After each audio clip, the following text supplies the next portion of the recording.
दो बौद्ध भिक्षुक एक मठ में रहा करते थे। एक बुजुर्ग था और एक जवान। यह गुरु शिष्य की जोड़ी एक दिन किसी नगर के सफर के लिए निकले। यह दोनों जिस नगर के लिए जा रहे थे उस नगर के प्रवेश पर एक बड़ा सा गेट था।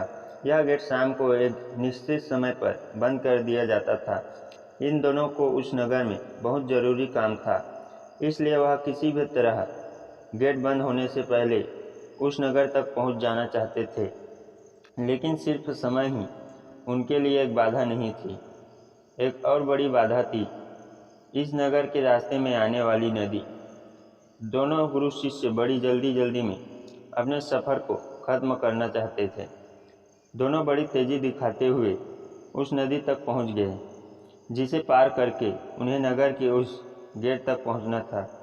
बारिश का मौसम था, इसलिए सामान्य रूप से जितना उस नदी में पानी होता था उससे ज़्यादा था।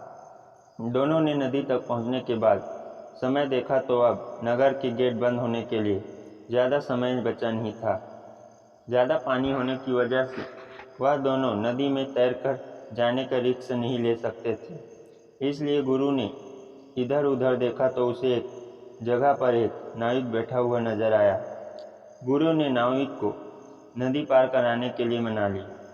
नाविक के साथ दोनों गुरु और चेला नाव में सवार हो गए और नाविक को कहने लगे कि जरा जल्दी इस नदी को पार करवा दो। नाविक जरा अलग ही किस्म का शांत स्वभाव का आदमी था। नाविक बोला, जल्दी में कोई किसी मंजिल तक नहीं पहुंच सकता, जो भी होगा आराम से होगा। गुरु और चेले ने नाविक से कहा कि आराम से हम जाएंगे तो उस गेट के बंद होने से पहले नहीं पहुंच पाएंगे। नाविक बोला, आराम से जाओगे तो ही पहुंच पाओगे, जल्दबाजी करोगे तो नहीं पहुंच पाओगे। नाविक अपनी गति से बिना उनकी बात सुने उन्हें किनारे तक ले गया। किनारे पर आते ही गुरु और शिष्य ने बहुत जल्दबाजी दिखाई और वह गेट की तरफ दौड़ने लगे। नदी किनारे से गेट तक का रास्ता बड़ा पथरीला और झाड़ियों वाला था। जल्दबाजी में बूढ़े बौद्ध भिक्षुक का झाड़ियों में पैर फंसा और वह गिर गया। गिरते ही पत्थर से उसके सिर पर घाव बन गया और काफ़ी खून बहने लगा।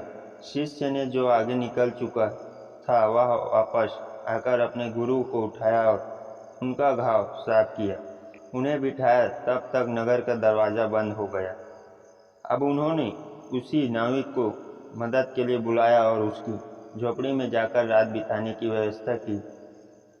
जब गुरु को थोड़ा अच्छा महसूस हुआ तब नाविक ने उससे कहा कि आप लोग मुझसे ज़्यादा ज्ञानी हैं, लेकिन मेरे थोड़े से ज्ञान पर, जो मैंने किताबें पढ़कर नहीं बल्कि अनुभव से पाया था, आपने ध्यान नहीं दिया। अगर आपने मेरी बात मानकर आराम से गेट की तरफ गए होते तो आज आप मेरी झोपड़ी में रात बिताने की बजाय नगर में आराम से रात बिता रहे होते। दोस्तों, हम भी अपने जीवन में इसी तरह ज़रूरत से ज़्यादा जल्दबाजी दिखाते हैं और इसी जल्दबाजी में हम कुछ ऐसी गलतियां कर बैठते हैं जो खुद को ही हमें अपनी मंजिल तक पहुंचने से रोक देती है। माना कि मंजिल पर पहुंचना ज़रूरी है, लेकिन क्या उस मंजिल तक पहुंचने वाले रास्ते का सफ़र का आनंद लेना ज़रूरी नहीं है? कहानी अच्छा लगे तो आगे शेयर ज़रूर करें। धन्यवाद।